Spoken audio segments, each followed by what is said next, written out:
घनदाट जंगल, पहाटेचं धुकं आणि या धुक्याला चिरत समोर उभा टाकतो एक महाकाय, बलशाली आणि करारी नजरेचा वन्यजीव, ज्याला पाहताच अंगावर काटा येतो. हा जंगलाचा खराखुरा बाहुबली, गवा म्हणजेच इंडियन गॉर.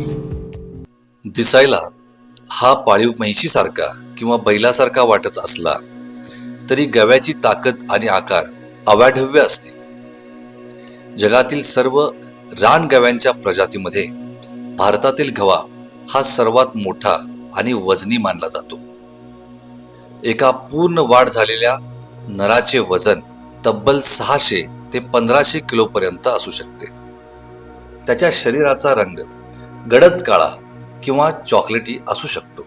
गमतीशीर वैशिष्ट्य म्हणजे त्याचे चारही पाय गुडघ्यापासून खाली पांढरे असतात, जणू काही त्याने पांढरे मोजे घातले आहेत. त्यांची पांढरी फिकट पिवळी किंवा तांबूस शिंगे त्याच्या सौंदर्यात आणि ताकदीमध्ये आणखीन भर घालतात. गवे प्रामुख्याने सदाहरित जंगले, बांबूची वने आणि गवताळ प्रदेशात राहणे पसंत करतात. भारतात प्रामुख्याने पश्चिम घाट म्हणजे सह्याद्रीच्या पर्वतरांगा, मध्य भारत आणि ईशान्येकडील राज्यांमध्ये त्याचा मोठा वावर आपल्याला दिसतो. महाराष्ट्रातील दाजीपूर अभयारण्य तर गव्यांसाठी प्रसिद्ध आहेच.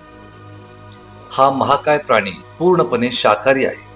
हिरवे गवत, झाडांची साल आणि पाने, बांबूचे कोंब हे त्यांचे मुख्य अन्न आहे. गवे सहसा कळपाने राहतात, ज्यामध्ये 8 ते 20 सदस्य असतात. या कळपांचे नेतृत्व एका अनुभवी मादीकडे असते. गवा हा स्वभावाने अत्यंत लाजाळू आणि शांत प्राणी आहे. मानवी चाहूल लागताच तो दूर पळून जाण्याचा प्रयत्न करतो, परंतु जर त्याला धोका जाणवला किंवा त्याच्या पिलाला इजा होईल असं त्याला वाटलं तर तो अत्यंत आक्रमी बनू शकतो.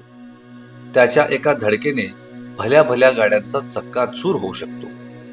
जंगलातील वाघ किंवा बिबट्या सुद्धा पूर्ण वाढ झालेल्या गव्यावर हल्ला करायची हिंमत करत नाहीत. पण आज या जंगली पैलवानासमोर अनेक आव्हाने आहेत. जंगलाचे होणारे व्यापारीकरण, मानवी वस्त्यांचा वाढता विस्तार यामुळे गव्या आता शेतात आणि मानवी वस्तीत येऊ लागले आहेत. परिणामी मानव आणि वन्यजीव यांच्यातील संघर्ष वाढतो आहे.